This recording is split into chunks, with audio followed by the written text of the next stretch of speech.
আমাদের প্রশ্ন, ফ্যাসিবাদের সবচেয়ে কঠিন সাক্ষী আজহারুল ইসলাম সাহেব মুক্ত হলেন না কেন? কোন জিনিস তাকে এখনো আটকে রাখতে বাধ্য করেছে?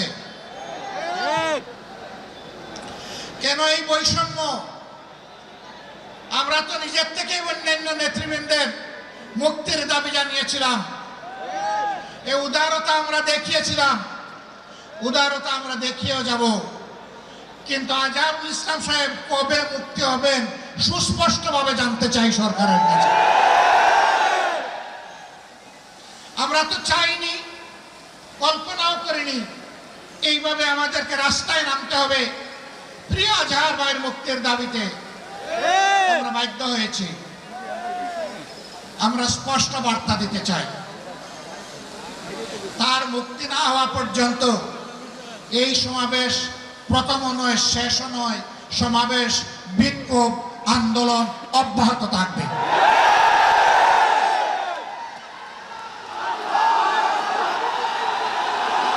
আমরা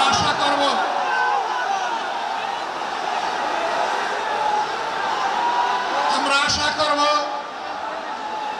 সরকার শুভবুদ্ধির পরিচয় দেবেন। এক এক করে বাকি মুসলিমদেরকে যেভাবে মুক্তি দিয়েছেন, সর্বশেষ মুসলিমটাকেও দেশবাসীর বুকে মুক্তি দিয়ে ফিরিয়ে দিন। তার জীবনের যে 13টি বছর হারিয়ে গেল, এগুলা কেউ ফিরিয়ে দিতে পারবেন না।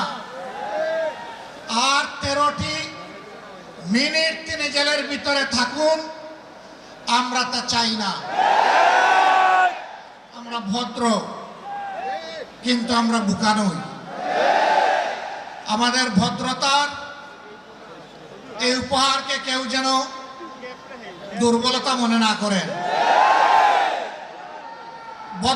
ভদ্ররা যখন শক্ত হয়, তখন কি পরিমাণ শক্ত হতে পারে 15.5 বছর তা বাংলাদেশ দেখেছে। আমি কারো কথা বলবো না, কে কি করেছেন, কোথায় আপোষ করেছেন, করেন না, এটা আমার সাবজেক্ট না। কিন্তু মহান আল্লাহর পর ভরসা করে মহান আল্লাহকে সাক্ষী রেখে বলছি 15.5 বছর মহান আল্লাহর দেওয়া শক্তির কারণে, মহান আল্লাহকে ভয় করার কারণে বাংলাদেশ জামাতে ইসলামী কোনো অপশক্তির কাছে কখনো মাথা নত করেননি।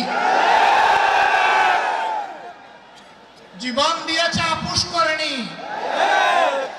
বহু আপোষের প্রস্তাব আমাদের কাছে এসেছিল।